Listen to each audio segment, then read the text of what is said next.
This is Jeff Davis with your Garden Grove TV3 fifth quarter game of the week.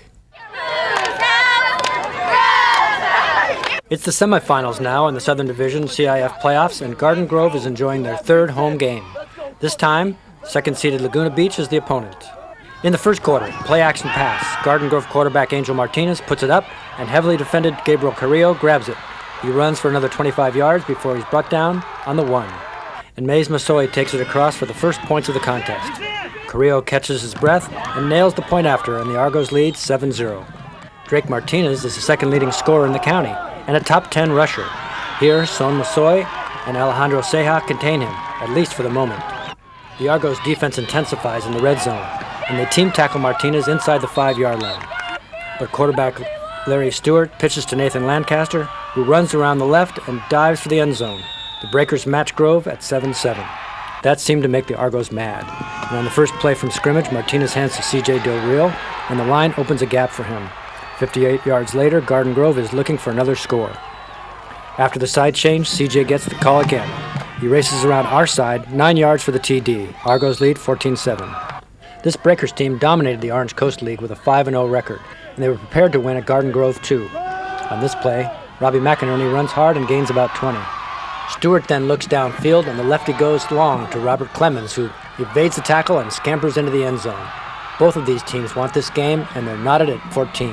It's Grove's turn now, and Martinez throws a strike to the speeding Samaj Belal for 20 yards on the first down.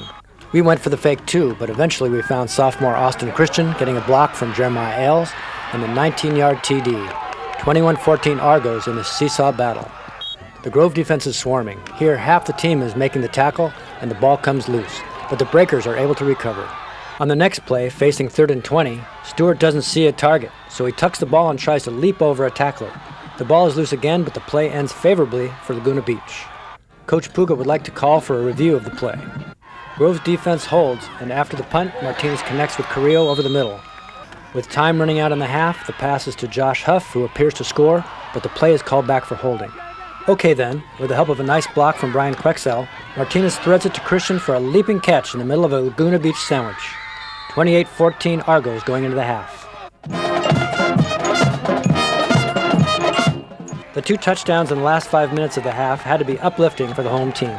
High up in the press box, Buck Winchester and his top-notch crew of spotters and statisticians enjoy the last game at Garden Grove High School this year.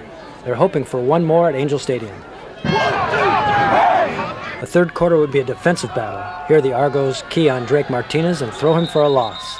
He would gain just 79 yards in the game, well off his average. And Josh Huff bolts into the backfield and uses his long reach to trip up Stewart behind the line. At times you'd think the Argos had a look at the Breakers' playbook. Neither team would score in the third period, but home fans are still having a ball. The teams would trade touchdowns in the fourth quarter. Here Del Real scores from 30 yards out on a nice run around the far side, 35-14 Grove. And Laguna Beach gets a big play when Stewart and Martinez hook up for this bounce into the end zone, cutting the lead to 14 with 2 minutes remaining. The Breakers added some excitement when Robbie McInerney delivers a nice onside kick, and Keaton Martinez recovers for Laguna. 1 minute left, let's go. The visitors get one last chance on 4th down with less than a minute on the clock, but the pass is incomplete. Grove wins the semifinal 35-21. Mays Masoy was a force on both offense and defense. Going into this week, they had this one guy, the number 36, and we just had to stop the run, and that's what we did. We tried our best. They usually score 50, we dropped them to 21. That's what we had to do. Garden Grove goes to the Southern Division Championship for the second time in 3 years. I'm excited for these guys. I'm excited for the coaches who didn't coach a couple years ago when we won the championship. So I'm really happy for all those guys. Next up is Corona Del Mar, the defending champion, in a final game to be played at Angel Stadium. I never even knew it was going to be at Angel Stadium, but now we're going. We're going to win it. This is Jeff Davis reporting.